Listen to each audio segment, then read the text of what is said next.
ॐ सहनाववतु सहनौ भुनक्तु सह वीर्यं करवावहै तेजस्विनावधीतमस्तु मा विद्विषावहै। ओम शांति शांति शांति।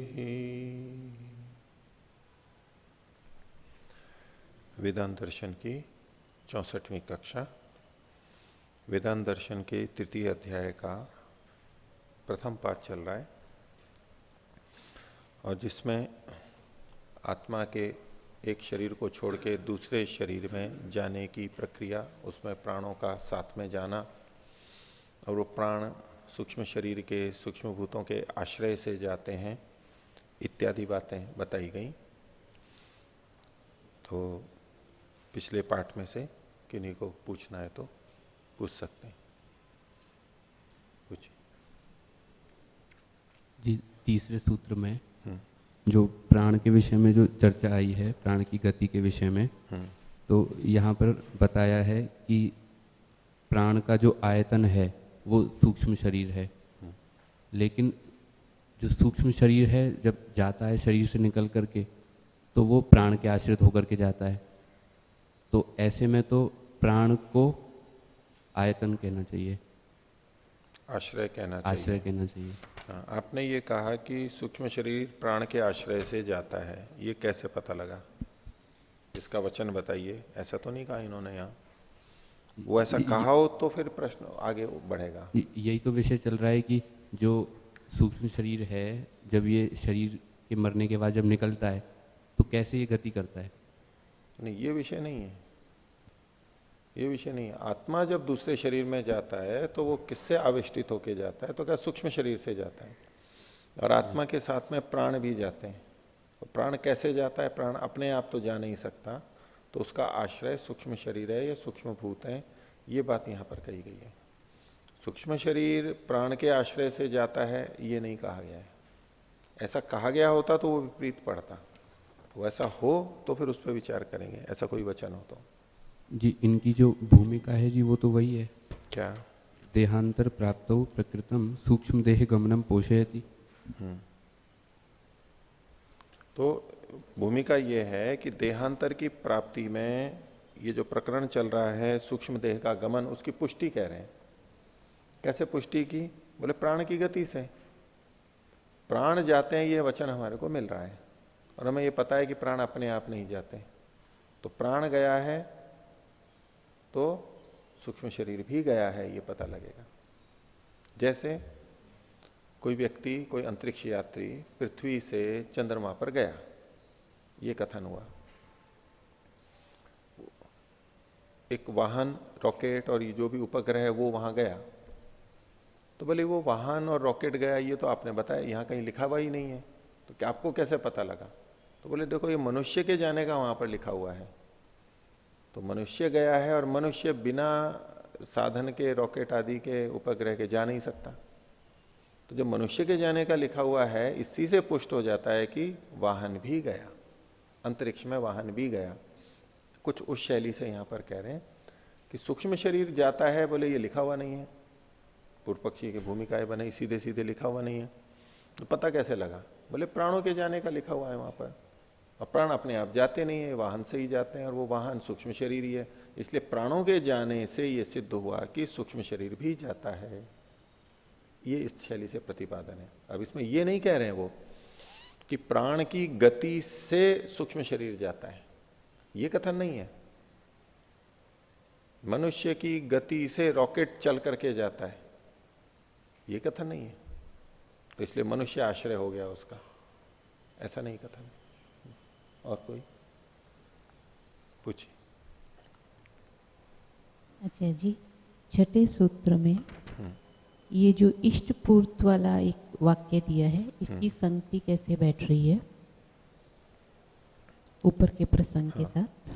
देखिए, ऊपर का ये प्रसंग चल रहा था कि सूक्ष्म शरीर के साथ आत्मा जाता है, सूक्ष्म शरीर से संयुक्त होकर आत्मा जाता है। तो सूक्ष्म शरीर के जाने को तो उन्होंने प्राण की गति से कि प्राण जाता है तो सूक्ष्म शरीर भी जाता है, वो सिद्ध कर दिया। अब पूर्व पक्षी ने दूसरे ढंग से प्रश्न कर दिया कि आप ठीक है इनके जाने का तो कह रहे हो, सूक्ष्म शरीर जाता है, प्राण जाते हैं और उनके साथ में आत्मा लिपट के जाता है, लेकिन आत्मा जाता है ये कैसे पता लगा आपको? ये कैसे सिद्ध किया? हो सकता है प्राण और ये सूक्ष्म शरीर ही जाते हो, आत्मा जाता ही नहीं हो। तो आत्मा जाता ही आपने कैसे सिद्ध किया? कैसे आप, इसके लिए क्या प्रमाण है? तो कोई कहे अश्रुतत्वादिति चेत, यानी आत्मा का नाम वहां पर पढ़ा नहीं गया, अश्रुत है, सुना नहीं जा रहा है, तो इसलिए आत्मा तो जाता ही नहीं है। आत्मा को जाने के लिए तो ये साधन कह रहे थे सूक्ष्म शरीर, और आत्मा ही नहीं है तो सूक्ष्म शरीर आत्मा को ले जाता है, ये बात ही नहीं बनेगी। तो यदि कोई ऐसा कहे तो बोले इष्ट आदि कारिणाम प्रतीते, इष्ट आदि कर्मों को करने वालों की वहां पर प्रतीति हो रही है उस प्रसंग में। इष्ट आपूर्त, तो शुभ कर्मों को करने वालों की प्रतीति वहां पर हो रही है, उनका उल्लेख वहां पर आया है कि जो शुभ कर्म करते हैं वो जाते हैं ऐसे। तो जो शुभ कर्म करने वाले जाते हैं तो शुभ कर्म कौन करेगा?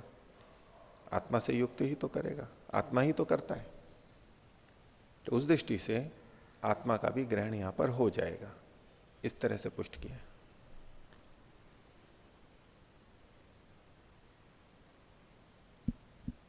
हाँ, और कोई? जी ओ हाँ बोलो, शक्तिनंदन। आचार्य जी, 7वें सूत्र की भूमिका में एक उपनिषद की पंक्ति आई है, एष सोमो राजा तद्देवानाम अन्नम तन देवा भक्षयन्ति। इस प्रसंग में सोमराजा को, जीवात्मा को सोमराजा कहा है, वह देव का अन्न बन जाता है। तो 7वें सूत्र के भाष्य में एक हेतु रूप में एक उपनिषद का प्रमाण प्रस्तुत कर रहे हैं कि स सोमलोके विभूतिम अनुभूय पुनरावर्तते तस्मात् तस्य देवान्नत्वं गौणम एव उक्तम न मुख्य रूपेण। आचार्य जी, ये सोमलोके विभूतिम अनुभूय पुनरावर्तते जो प्रसंग है वह प्रश्नोपनिषद में भिन्न रूप में आया है।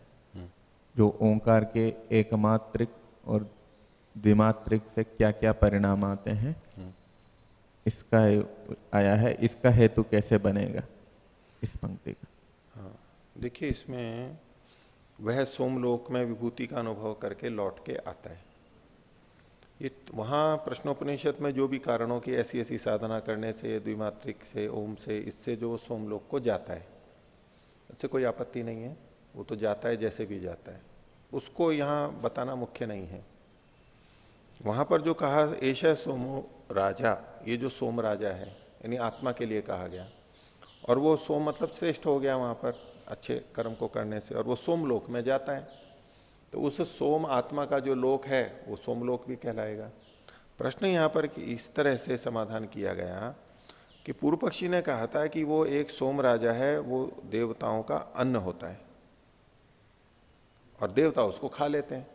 तो इससे तात्पर्य क्या निकल करके आ रहा है कि ये अच्छे शुभ कर्म करके तो गया था वहां पर, न शुभ कर्म करके इसलिए गया था कि वहां पर जाकर के अच्छा भोगेगा, कुछ सुख प्राप्ति के लिए गया था, और वहां देवताओं ने खा लिया उसको, तो क्या सुख भोगेगा वो? तो जैसे कि किसी को, पशु को खूब खिलाया पिलाया जा रहा हो, हरा चरा पुष्ट किया जा रहा हो, तो वो सोचे कि भाई मैं खुश हो रहा है कि मैं तो खूब पुष्ट हो रहा हूं, बहुत सुख होगा, और कि उसको तो वो लोग मार के खा जाते हैं, उसका क्या हुआ? तो अगर देवताओं ने उस सोम को, आत्मा को खा लिया जो पुण्य आत्मा थी, तो बोले फिर तो समाप्त हो गया और इसकी कोई पुण्य की उपयोगिता नहीं रही। ये पूर्व पक्षी का आक्षेप था, वो तो खा जाते हैं। तो सिद्धांति ये उत्तर दे रहा है इस वचन से, प्रश्नोपनिषद वाले से, कि यहां पर स सोमलोके विभूतिम अनुभूय पुनरावर्तते, विभूति का अनुभव कर रहा है, श्रेष्ठता का, सुख का अनुभव कर रहा है, ऐश्वर्य का अनुभव कर रहा है, और फिर लौट करके भी आ रहा है। तो पूर्व पक्षी जो देवताओं के द्वारा खा लिए जाने को इस ढंग से प्रस्तुत कर रहा था कि न तो उनको वहां सुख भोगने को मिलेगा और बस वो समाप्त हो जाएगा, खा लिया उसने तो समाप्त हो गया, हजम हो गया वो तो वहीं पर। तो कह रहे हैं कि नहीं, देखो ये वचन क्या है, वो सोमलोक में विभूति का अनुभव करता है, अर्थात सुख तो भोगता है, वहां ऐश्वर्य को प्राप्त करता है। वहां देवता खा लेते हैं इसलिए वो ऐश्वर्य सुख को न भोगे ये बात नहीं है, विभूति का तो अनुभव करता है। और देवताओं ने उसको खा लिया है तो वो नष्ट हो गया, अब रहा ही नहीं, ऐसा भी नहीं है। वो विभूति का अनुभव करके वापस लौट करके आता है। तो देवताओं का जो कथन है, देवताओं के द्वारा खाने का, वो खाना ऐसा नहीं है कि जिसको खाया जा रहा है वो अपने ऐश्वर्य सुख को न भोगे, वो भी भोगता है और लौट करके भी आ जाता है, वो नष्ट भी नहीं हो जाता है।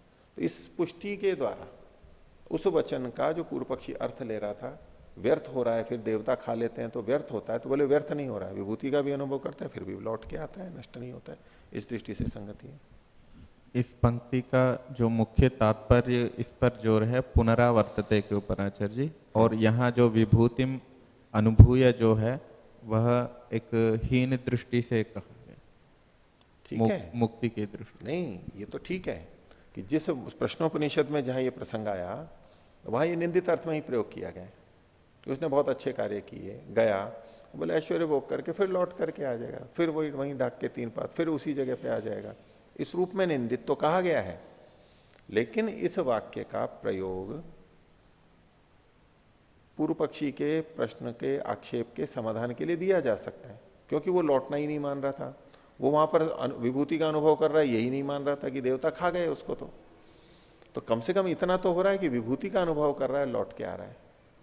और जहां विभूति का अनुभव करके लौटने के आने को निंदित कहा गया है, वो मुक्ति की अपेक्षा से कहा गया, पाप कर्मों की अपेक्षा से नहीं है। वैसे पुण्य कर्म ही है और वो भी प्रशंसा में कहे जाते हैं, क्योंकि विभूति का अनुभव कर रहा है और फिर आ गया है लौट करके, फिर कर्म करेगा, फिर चला जाएगा।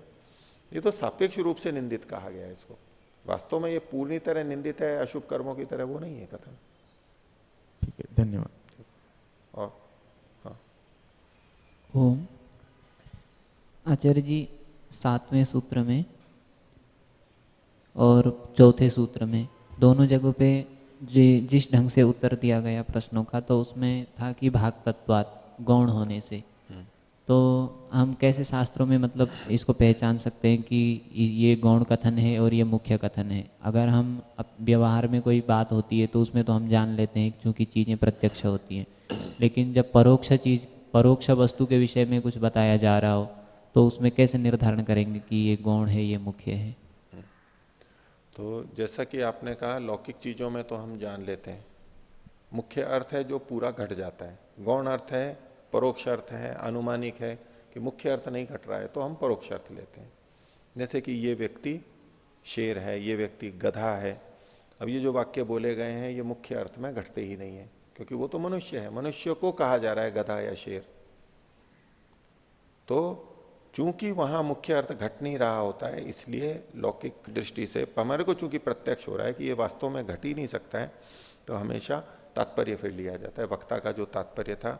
और ये जो लिया गया ये गौण अर्थ लिया गया कि भाई शेर के समान शूरवीर है, ये गधे के समान मूर्ख है, ये गौण तात्पर्य लिया। तो लोक में तो चूंकि हम पहचानते हैं तो ले लिया, आप कह रहे हैं शास्त्र में भी इसी तरह से होगा। अब शास्त्र के उन विषयों को हम भले ही ना जान पाए, लेकिन कि भाई इसमें वास्तव में क्या है, हो सकता है कुछ चीजों में हम नहीं जान सकते, तो शास्त्र के अन्य वचनों के आधार पर यह निकाला जाता है।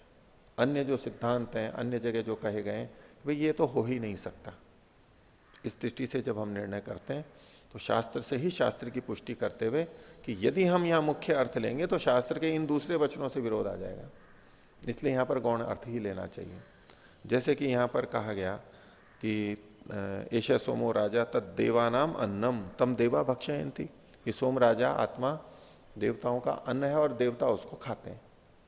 अब इसका मुख्य अर्थ लेंगे तो क्या होगा, बस खा लिया तो खा लिया, जैसे हमने रोटी खाई और पच गई और मलमूत्र के रूप में और शरीर के बनने के रूप में उसकी परिणति हो गई, उस रूप में नहीं रही अब वो, ऐसा देखेंगे तो मुख्य अर्थ होगा। ऐसे में दोष आएगा कि ये जो सोम राजा आत्मा है ये तो पुण्य कर्म करके गया है, इष्टापूर्त करके गया है, धर्मात्मा है, ये पुण्य कर्म करके गया है, और वहां जाकर के देवताओं ने खा लिया उसको, तो वो अपने पुण्य कर्मों को तो भोग ही नहीं पाया। तो एक तो अन्याय का दोष आता है, कृत की हानि होती है कि अच्छे कर्म किए और फिर वहां पर भोग नहीं भोग सका वो, जबकि सिद्धांत क्या है, जैसे हम कर्म करते हैं वैसे फल भोगते हैं और वो भोगना भी चाहिए, उचित है, न्याय संगत है। एक तो ये दोष आ रहा है इसमें। दूसरा, देवता उसको खा लेते हैं जैसे कि उसको नष्ट कर देते हैं, उसका अस्तित्व नहीं रहता, ऐसा अगर तात्पर्य जैसा पूर्व पक्षी देना चाह रहा है, तो आत्मा नित्य है ये हमें दूसरी तरफ से पता है, अचर अमर है, अनादि अनंत है काल की दृष्टि से, तो वो उसको कभी भी नष्ट नहीं किया जाता और वहां खाने का मुख्य अर्थ नहीं लिया जाएगा। तो इस तरह से अन्य सिद्धांतों के अनुसार, वचनों के अनुसार जब हमें पता लग जाता है कि ये यहां मुख्य अर्थ तो घटता ही नहीं है, तो फिर हम गौण अर्थ लेते हैं, अप्रधान अर्थ लेते हैं। और इसकी पुष्टि के लिए जो इन्होंने नीचे कहा, जो पीछे अभी मैं शक्तिनंदन जी के उत्तर में कह रहा था कि वहां विभूति का अनुभव कर रहा है सोमलोक में, अर्थात देवताओं ने उसको खा लिया है, उसको भी हम वचन को सिद्ध मान के रख रहे हैं, और वो विभूति का भी अनुभव कर रहा है, तो विभूति भी अनुभव कर रहा है और लौट करके भी आ रहा है फिर। तो देवताओं ने उसके पुण्य को नष्ट नहीं किया, भोग रहा है। उसकी संगति क्या है कि देवताओं ने उसको खाया, उसका क्या मतलब होगा कि देवता जो कि अधिक श्रेष्ठ थे, उन्होंने इन पुण्यात्माओं का, जो ये अच्छे थे, उनका उपयोग किया। इसमें जो पुण्यात्माएं थी उनको भी अपना फल पूरा मिला, पूरा मिला, लेकिन देवताओं ने उनका उपयोग किया, वही उनका खाना कहलाएगा।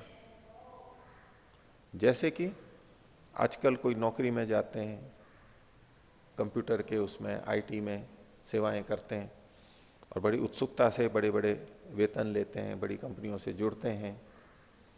अब उन्होंने योग्यता प्राप्त की, अच्छे कर्म किए, मेहनत की और पात्र बन गए, अब उनको बड़ी बड़ी नौकरियां मिल गई, तो उस दृष्टि से ये पुण्य कर्म करता हो गए, अच्छी योग्यता वाले, और उनको अच्छा वेतन भी मिला और सब खुश भी हैं।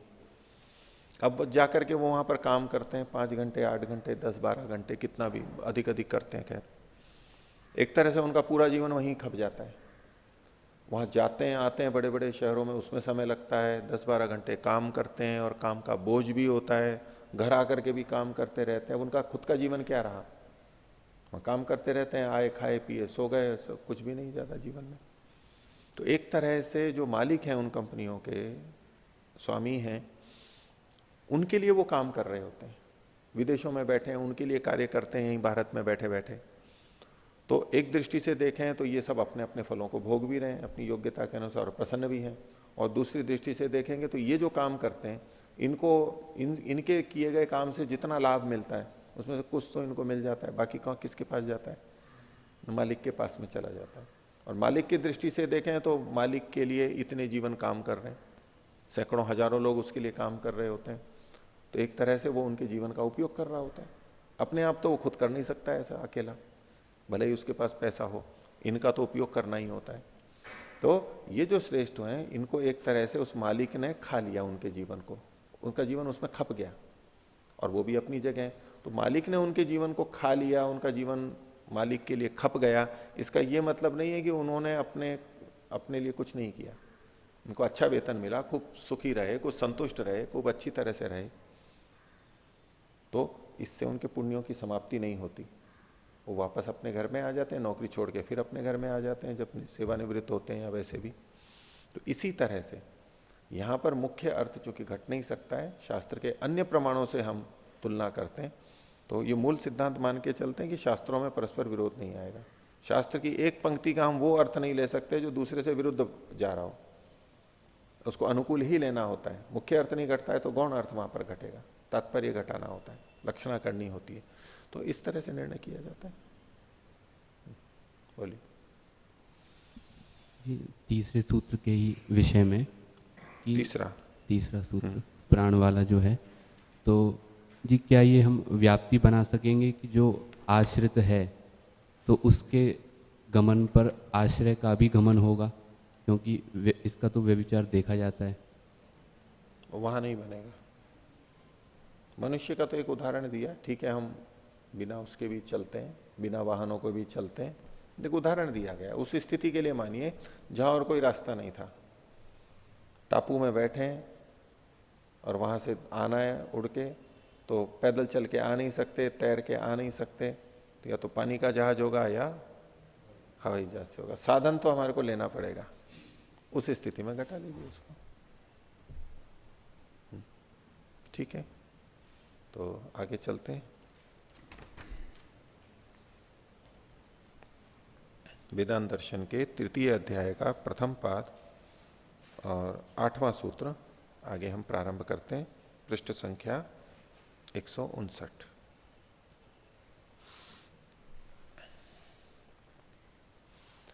तो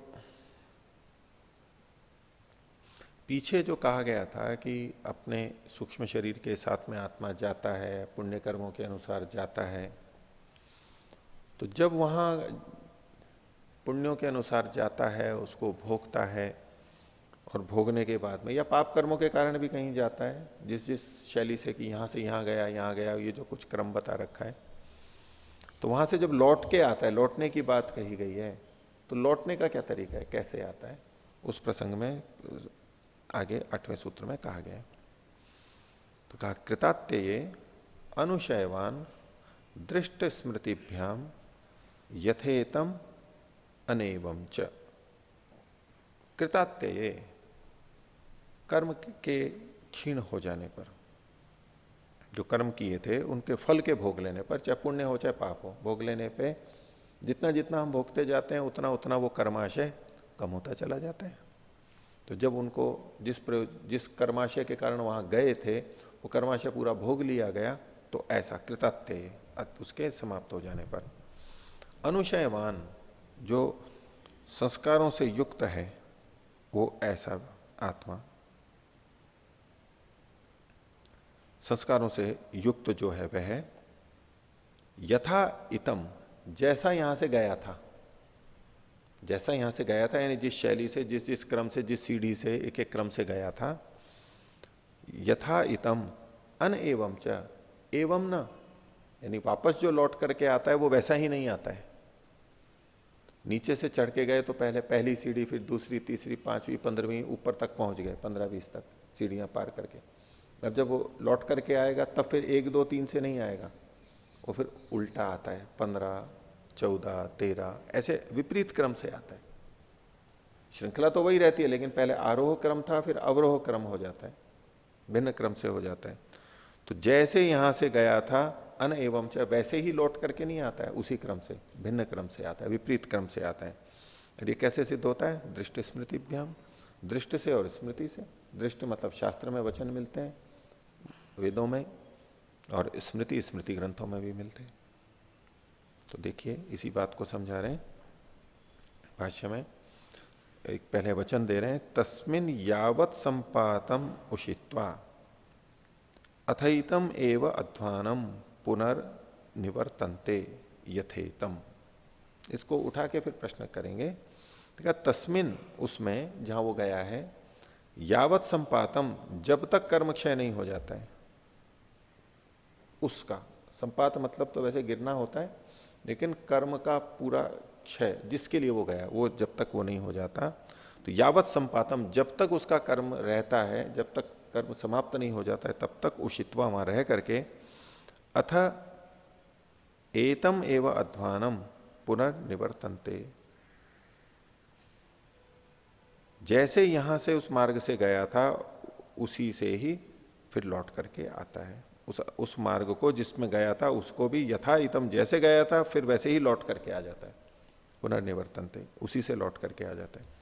तो अत्र वचने, इस वाक्य में स्पष्ट थे, ये स्पष्ट किया जाता है, यह चंद्रलोक आदि इष्टादि कर्मकारी कर्मफलम भुक्त्वा, यह चंद्रलोकात, कि चंद्रलोक से इष्टादि कर्मकारी, इष्टादि कर्मों को जो करने वाला वहां चंद्रलोक में गया था, वो चंद्रलोक से कर्मफलम भुक्त्वा, कर्मफल को भोग करके, कृतात्यये, इसको खोल दिया, कर्म क्षय सती, कर्म के क्षय हो जाने पर, पुनरस्मिन लोके, फिर इसी लोक में कर्म करना है, कर्म करने के लिए, यथा इतम, यथा इतम को खोल दिया, यथागतम, जैसे गया था, तथा अवरोह क्रमेण अनएवं, वैसे ही अवरोह क्रम में, अवरोह मतलब नीचे आना, लेकिन इसको अवरोह की जगह आरोह क्रम करना चाहिए।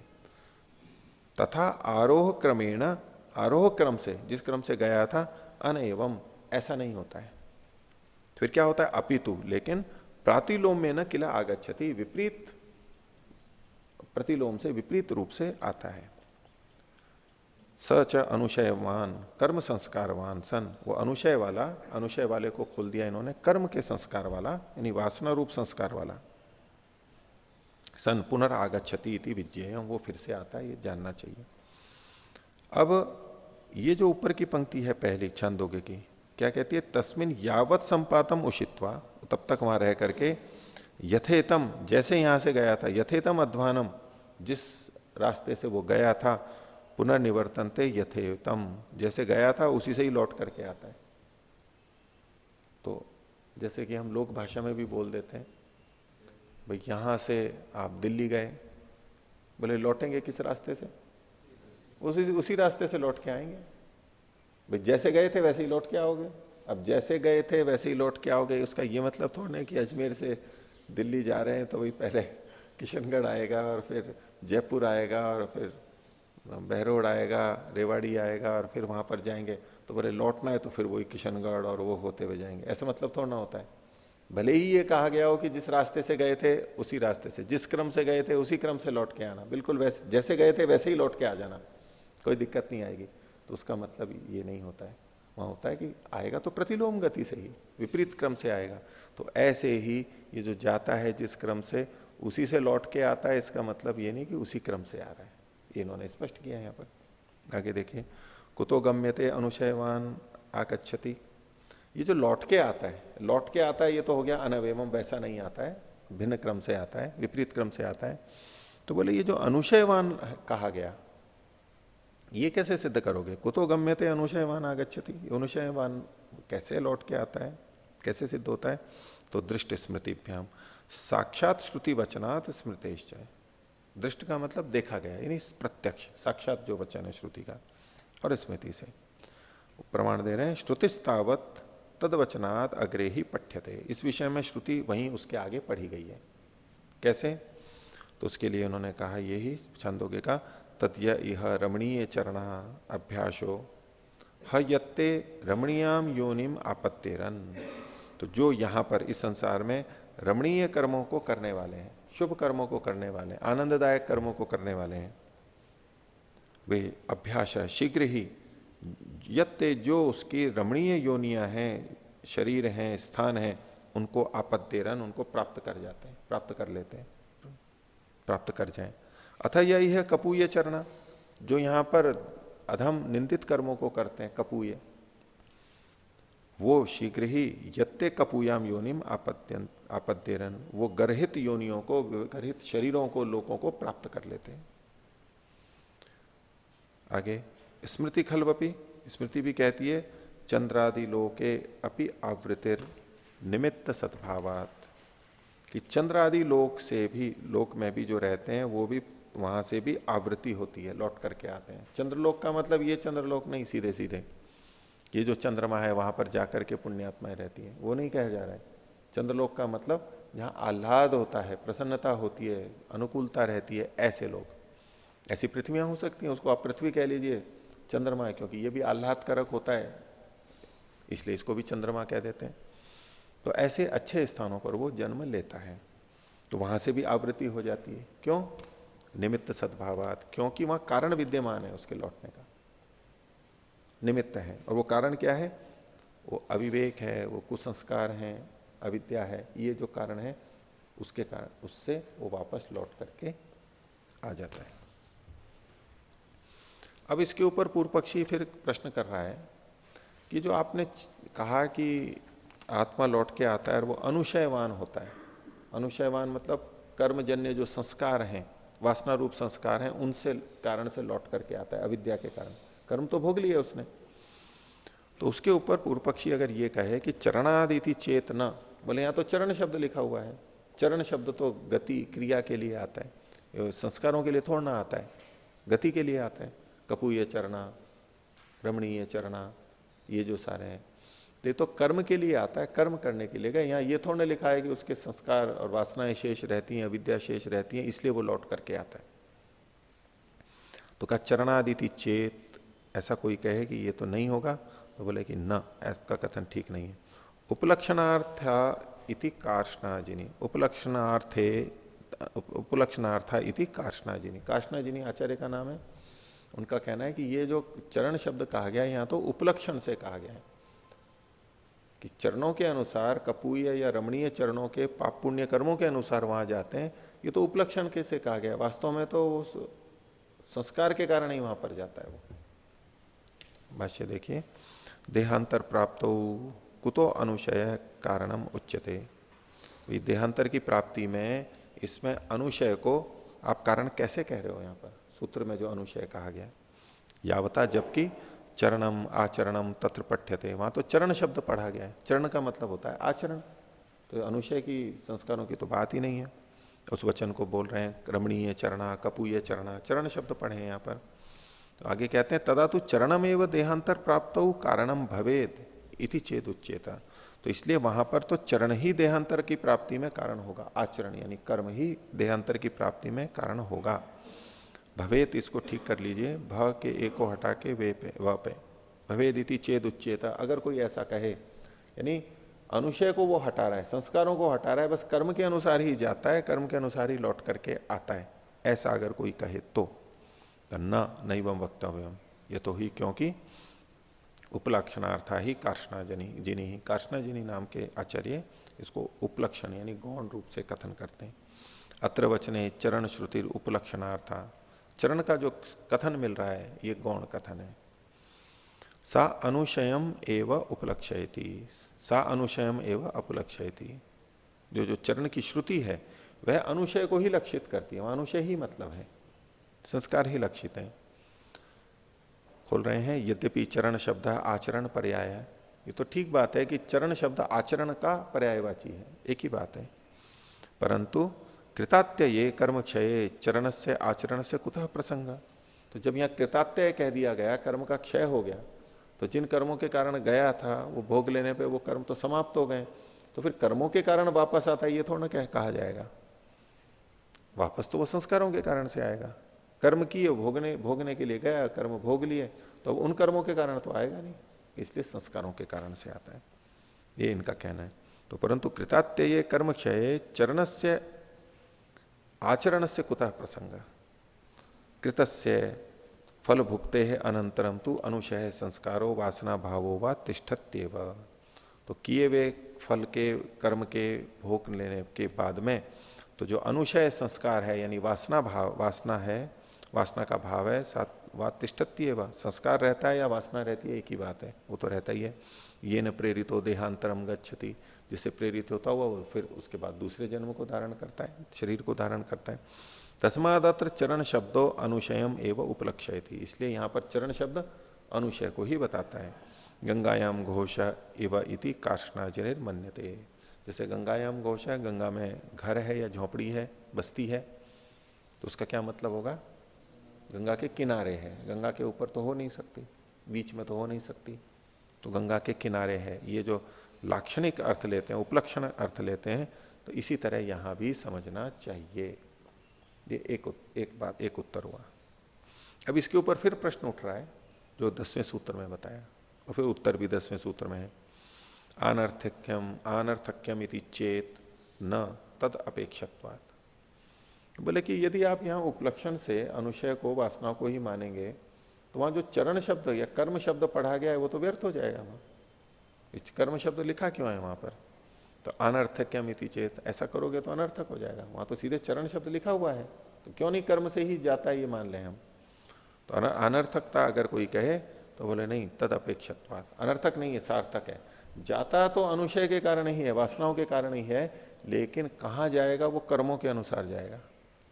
वासनाएं उसमें कारण होती हैं, अविद्या उसमें कारण होती है, लेकिन किस जगह जाएगा ऊंची नीचे शरीर में, इसका निर्धारण कर्म ही करते हैं, चरण ही करते हैं, इसलिए वो सार्थक है, वहां पर निरर्थक नहीं है उनका पढ़ना।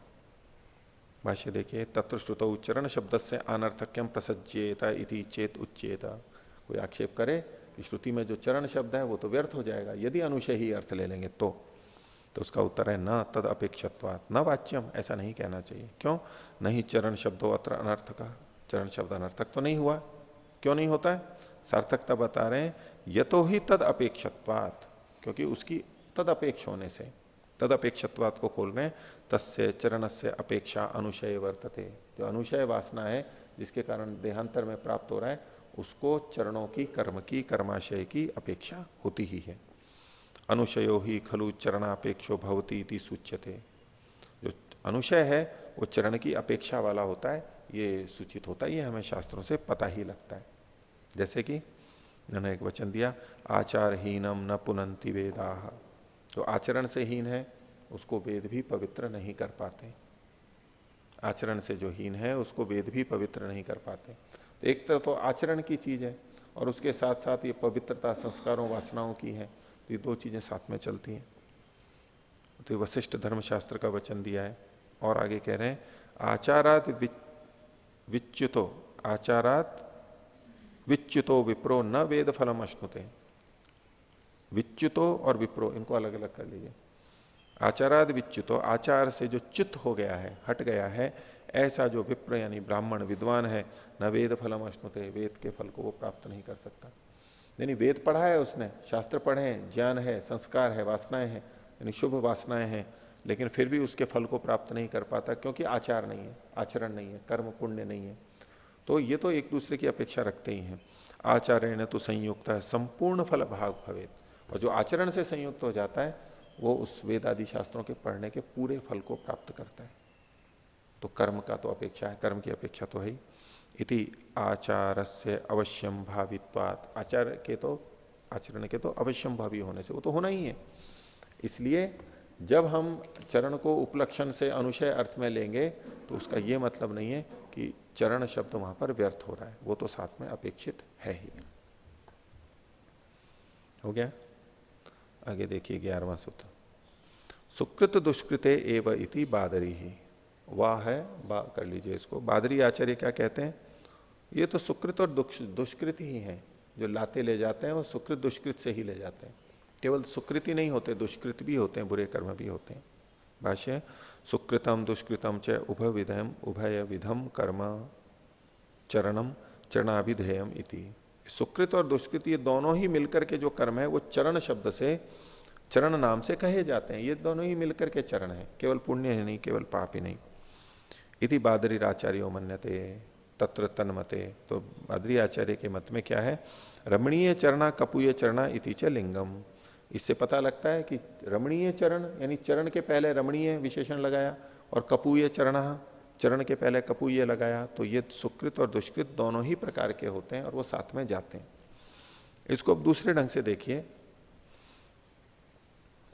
कि पहले जो बात थी कि वो पुण्य कर्म करने वाले पुण्य लोक में चले गए, अशुभ करने वाले अशुभ लोक में चले गए, और कर्मफल भोग करके जब लौट के आते हैं तो वो अपने अनुशय के कारण से आते हैं, वासनाओं के कारण से आते हैं।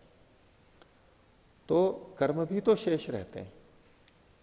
पुण्य कर्मों के कारण यदि किसी एक विशेष लोक में वो गया है, पुण्य के कारण से वो चंद्रलोक में गया, सुखद स्थितियों में गया है, तो वहां भोगेगा किसको, पुण्य कर्मों को भोगेगा।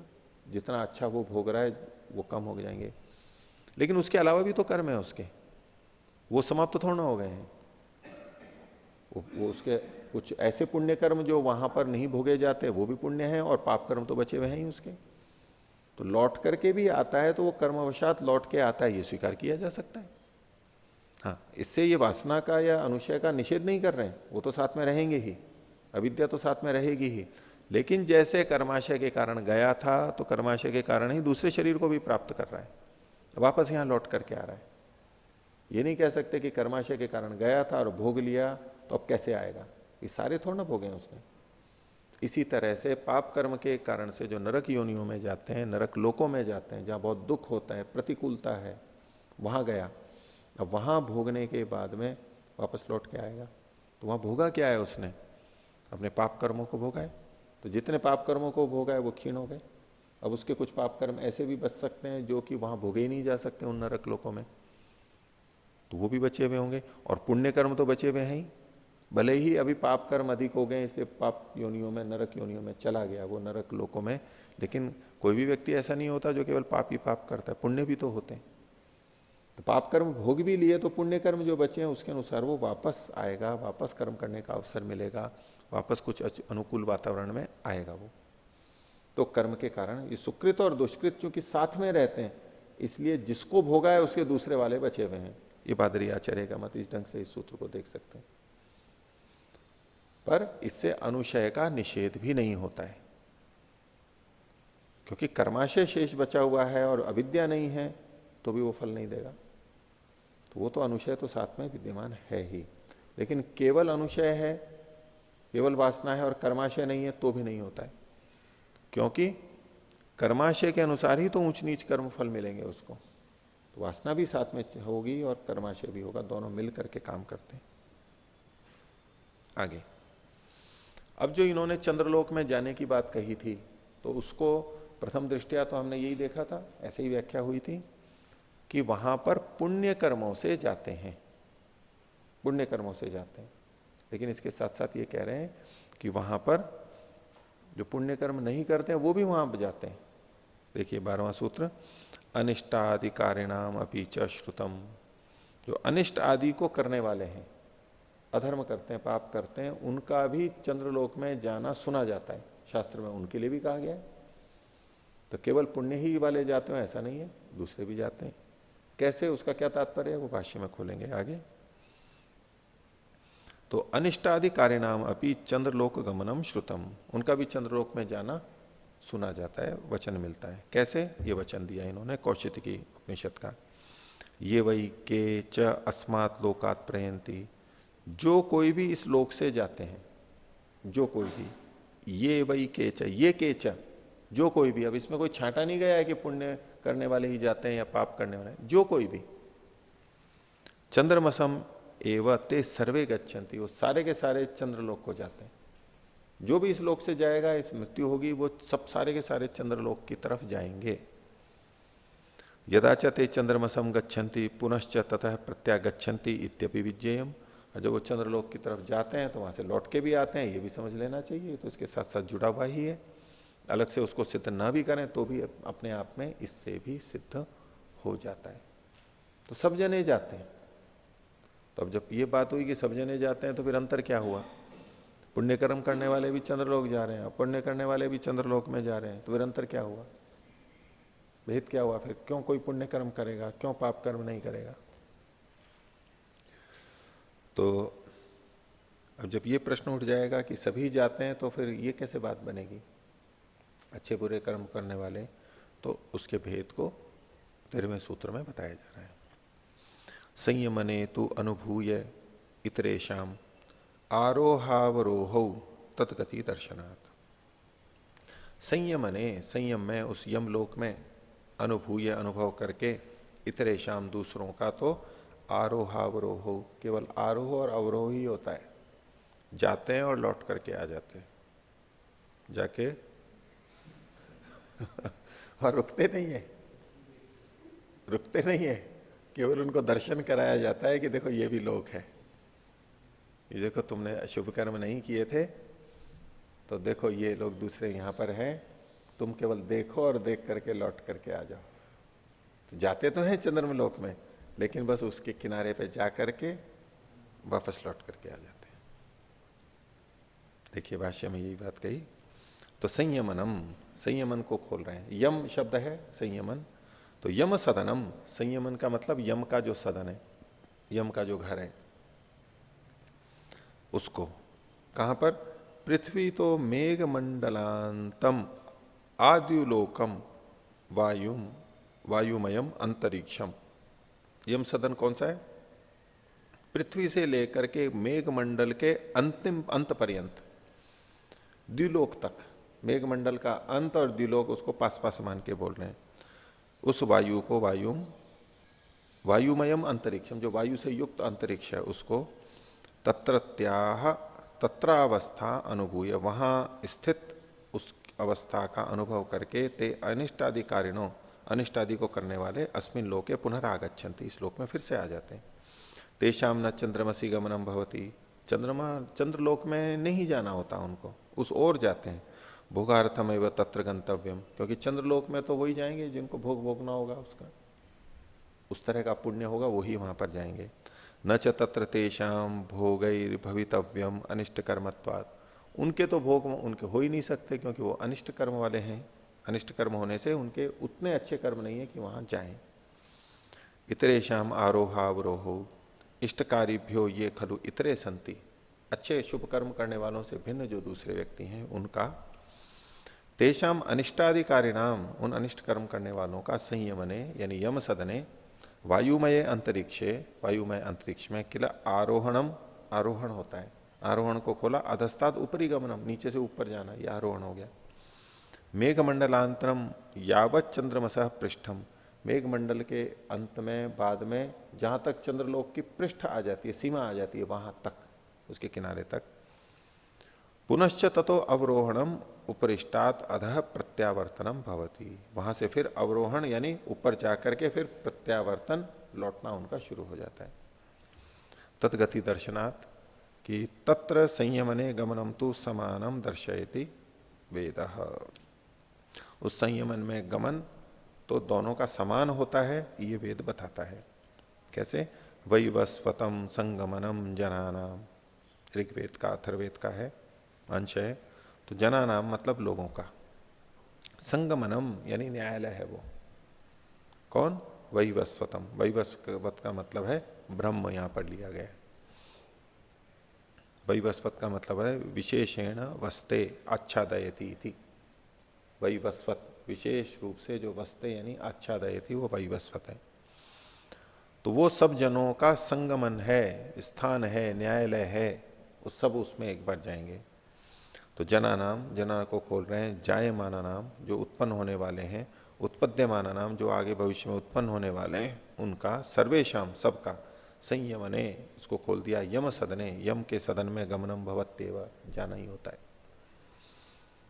पूर्व सूत्रे श्रुतम इति पदेन उपनिषद श्रुतिर ही गृह्यते, अत्र दर्शनात् पदेन वेदो लक्ष्यते।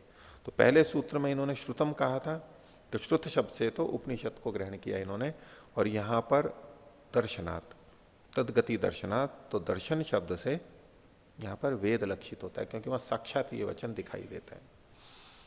अब जैसे मोटे तौर पे उदाहरण दे रहा हूं,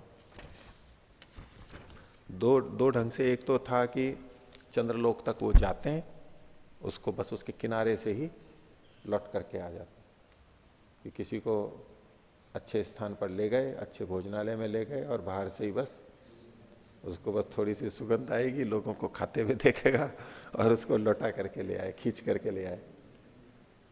गाय के बछड़े को गाय के थन तक ले गए, बस केवल मुंह दिखाया उसका और खींच के पीछे ले लिए। एक तो वो अलग ही बंधा रहे तो उतना कष्ट नहीं होता है, जितना पास में जाकर के फिर लौट करके आ जाओ तो उसको दिखा भी दिया। दूसरा कि मान लो जैसे कोई न्यायालय है, तो न्यायालय में आजकल अच्छे ढंग से रहते हैं, वातानुकूलन में अच्छी साफ सफाई रहती है, अधिकारी न्यायाधीश बैठे रहते हैं। तो जो अपराधी जाता है तो वो भी उसी कमरे में तो जाएगा वहां पर, उसके लिए कोई अलग से गंदा कमरा थोड़ा रखेंगे, वो जाएगा, वो जैसा भी उसने कर्म कर रखा है, अच्छा बुरा, एक बार तो वहां जाएगा ही, वो उसी जगह जाएगा। तो यम सदन में कर्माशय, मतलब एक कथन है केवल समझने के लिए, वैसे तो परमात्मा सब जगह है, तो सभी जगह उसका न्याय है, और हर जगह उसका न्याय वहीं हो जाता है, इसमें कोई प्रक्रिया थोड़ा चलानी पड़ती है न्याय की जैसे प्रक्रिया चलती है ना, पहले लिखेंगे, फिर लिखा पढ़ी होगी, घटना आएगी, पुलिस तपास करेगी, गवाह दिए जाएंगे, प्रस्तुत होंगे, फिर बहस होगी, जिरह होगी, और उसके बाद में निर्णय होगा। ये प्रक्रिया तो करनी नहीं पड़ती परमात्मा को, वो तो उसी समय कर लेता है। तो उस दृष्टि से न भी देखें, लेकिन अच्छी जगहों पे जाने का कथन मिल रहा है, तो जाते तो हैं सब, लेकिन लौट करके आ जाते हैं, वहां टिकते नहीं, रोकते नहीं है उनको वहां पर। एक जो बात कही जाती है ना, परमात्मा के यहां पर देर है पर अंधेर नहीं है, ठीक है? ये परमात्मा की प्रशंसा का वाक्य है या निंदा का वाक्य है? ये निंदा का वाक्य है, प्रशंसा का वाक्य है?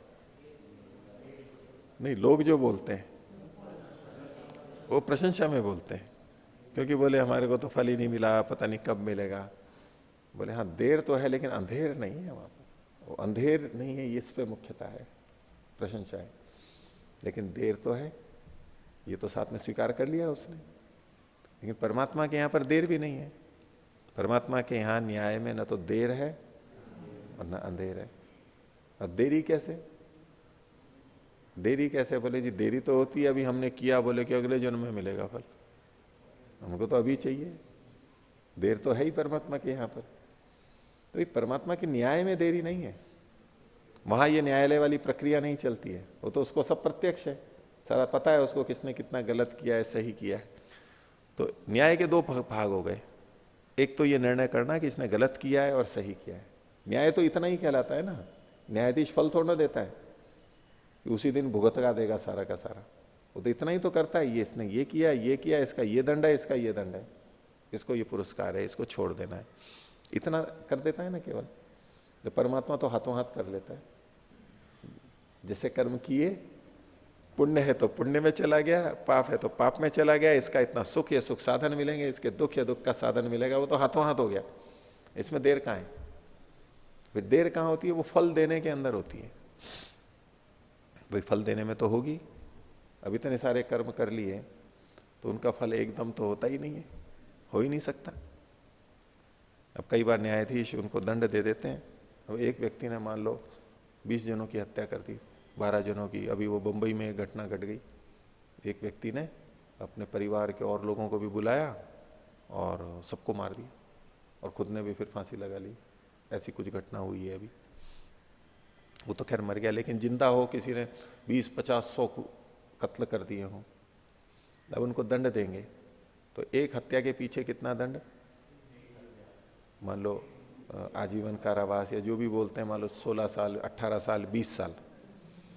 अब उसने अब उतनी हत्याएं कर दी, मान लो 10 हत्याएं कर दी, 15 हत्याएं कर दी, तो 20-20 करके कितने साल होगा?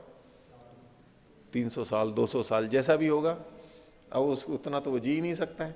अब न्यायालय ने तो कह दिया, तो न्यायालय ने कह दिया, निर्णय तो दे दिया, लेकिन फल वो भोग ही नहीं सकता उस समय। एक साथ कैसे भुगा देंगे फल उसको? सारा का सारा एक साथ फल कैसे भुगा सकते हैं? वो तो धीरे धीरे ही भोगेगा, उसका समय अपना होता है। तो ऐसे ही हम एक मनुष्य जन्म में बहुत अधिक कर्मों को कर लेते हैं। परमात्मा न्याय तो कर देता है, न्याय में देरी नहीं है, न तो अंधेरी है न देरी है, लेकिन फल हम भोग ही नहीं सकते। कुछ कर्म ऐसे हैं जिनका फल इस मनुष्य शरीर में भोगा ही नहीं जा सकता, और उनको पुण्य लोकों में जाकर के ही भोगना होता है, चंद्र लोकों में इतनी अच्छी स्थिति है। और कुछ ऐसे कर्म हैं जितने नारकीय दुख हैं वो इस मनुष्य शरीर में यहां पर इस धरती पे भोग ही नहीं सकते हम, उसके लिए वहीं जाना होता है। और वहां भी जाएंगे तो हमने कई नरक योनियों के कर्म कर लिए हैं, तो कई जन्म लगेंगे। कई पुण्य लोगों के कर लिए तो उतने पुण्य शरीर एक के बाद ही मिलेंगे तो क्रम से ही। तो देर तो लगती ही है। तो ना तो देर है ना अंधेर है, वो हाथों हाथ ही होता है वहां तो सारा का सारा। तो वैवस्वतम संगमनम जनानाम मतलब ये सब मनुष्यों का ये कहा जा रहा है, ये सबके लिए उद्धृत कर रहे हैं कि वो उनका न्याय रूप स्थान है वो ब्रह्म। आगे स्मरंती च, और शास्त्र में स्मरण भी किया गया, वचन भी है दूसरा। तो तथैव वेदानुसारम नचिकेतोपाख्याने पठंत्यपि, नचिकेता का जो उपाख्यान है कठोपनिषद में, बोले वहां भी देखो ये पढ़ा गया है। अयम लोको, ये लोक है, अल्प विराम, नास्ति पर वाला नहीं है, पर वाला मतलब पर वाला लोक, नास्ति पर इति मानी, ऐसा जो मानते हैं। इसको यूं करेंगे, अयम लोको नास्ति परा इति, ये लोक नहीं है और पर ही है, पर वाला ही है, वो भी एक अर्थ कर सकता है, लेकिन वो नहीं कहना चाह रहे यहां पर। अयम लोक है, बस यही संसार है, इसके आगे कुछ नहीं। भस्मीभूत से देह से पुनरागमनम कुत है, बस यहां समाप्त हो गया, तो अब आगे क्या है? तो अयम लोक केवल यही लोक है, नास्ति पर इति मानी, पुनर्वशम आपद्यते में, मेरे बार बार वश में आते हैं। यमाचार्य बोल रहे हैं, परमात्मा कह लीजिए, न्यायाधीश कह लीजिए, मृत्यु कह लीजिए, ये मेरे बार बार वश में आते हैं। क्यों? तो अत्र यहां पर कह रहे हैं, वो चर्चा तो थोड़ी बाद में करते हैं। अत्र प्राणिनो यमस्य वशे पुनः पुनः आगमनम उक्तम स्पष्ट थे। तो यम के, परमात्मा के वश में ये प्राणियों का फिर से आना यहां पर कहा ही गया है। वापस आएंगे ही, वो लौटते ही हैं, वो वहीं नहीं रह जाते हैं, लौटना ही होता है।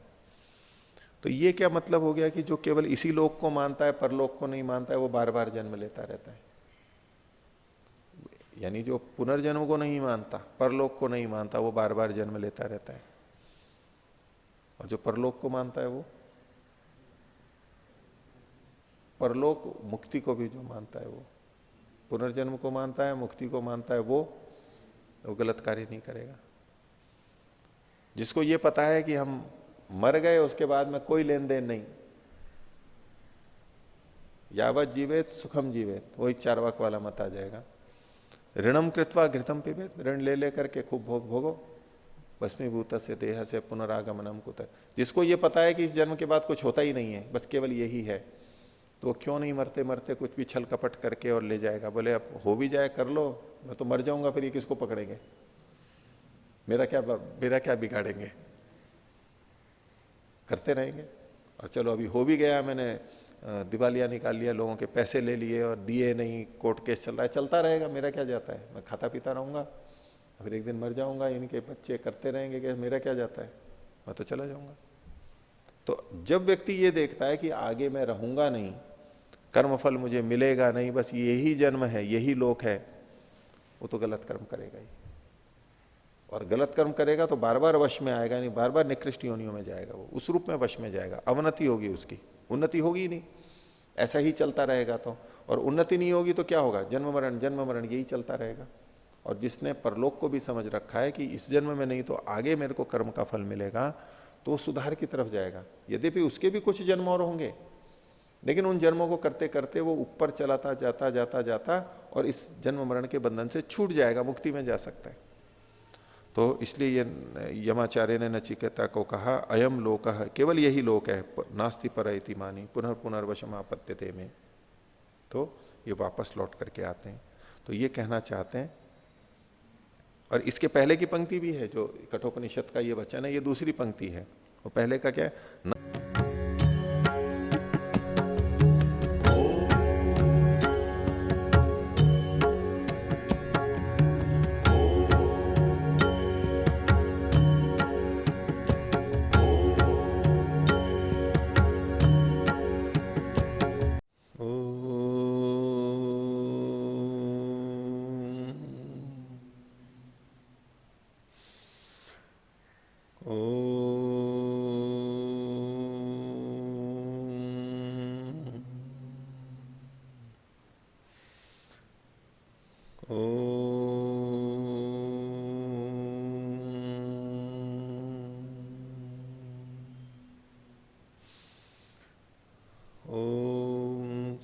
सहनावतु सहनौ भुनक्तु